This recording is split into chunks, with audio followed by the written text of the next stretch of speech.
BBC News, hello, I'm Eileen McHugh. Reports in Britain say the heir to the throne, the Prince of Wales, is privately displeased with the government's intention to send migrants who try to enter the country illegally to Rwanda to have their asylum claims processed. The Times newspaper has cited an unnamed source who said he had heard Prince Charles expressing his opposition to the policy several times. Johnny Diamond has the details.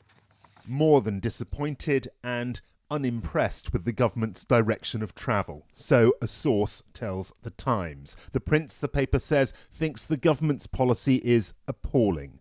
The Prince's spokesman refused to comment on what were described as supposed anonymous private conversations, except to reiterate that the Prince remains politically neutral. In the past, Prince Charles has lobbied ministers and spoken out quite forcefully on matters of public policy. He made clear a few years ago that would end. President Biden has said that the leaders of 20 countries attending the Americas Summit in the US have endorsed a plan to address mass migration. Mr. Biden was speaking on the final day of the summit.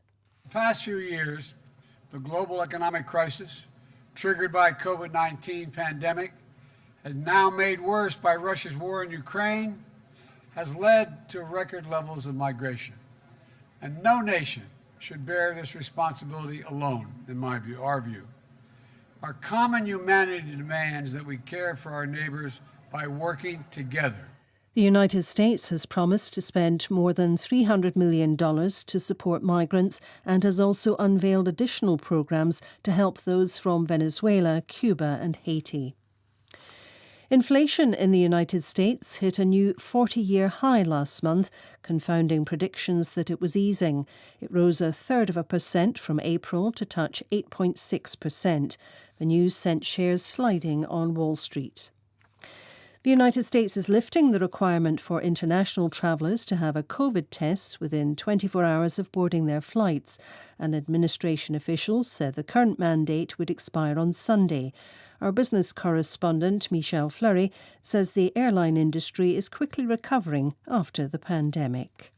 If you listen to the airline industry, the way they tell it, there is a surge in demand for their product and they haven't been able to keep up because of a pilot shortage.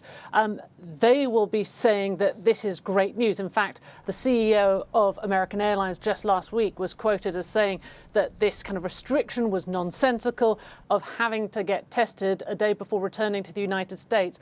That put off many Americans because they were scared of getting caught and trapped overseas if they tested positive. World News from the BBC. North Korea has appointed a senior diplomat as its new foreign minister. Choi Sun-hee has long handled nuclear issues and negotiations with the United States. Her appointment comes as Washington has warned that Pyongyang is preparing for a seventh nuclear test. A lawyer representing an Ethiopian army general who was jailed at the start of a crackdown in the Amhara region has told the BBC his client has been released on bail. The police accused Brigadier General Tefera Mamo of attempting to dismantle the constitutional order. General Tefera was the commander of the Amhara Special Forces until he was removed from his position in February. He subsequently criticised the government. A Brazilian Catholic priest accused of running over a man who stole second-hand clothes from his church has finally been interviewed by police more than a month after the incident. Local media have accused the police in Sao Paulo of treating the priest's hit-and-run too leniently. Leonardo Rocha reports. Father Gustavo Trindade told Brazilian police that shortly after a wedding ceremony that he had celebrated, he heard the burglar's alarm. He saw a man jumping the church wall and, on an impulse, decided to go after him. Security camera footage shows the priest pursuing the man for more than a kilometer before swerving his car onto the pavement and hitting him. Father Trindade, who was driving with an expired license, denied wrongdoing and said that the thief had jumped onto his vehicle. The man, Angelo Nogueira, was injured but survived the attack. The president of Venezuela, Nicolas Maduro, has begun a 2-day visit to Iran at the invitation of President Ayatollah Ibrahim Raisi. Mr. Maduro told local media that he would sign a 20-year cooperation deal with Iran without giving any details. He also said he would launch a weekly flight between Caracas and Tehran. BBC News.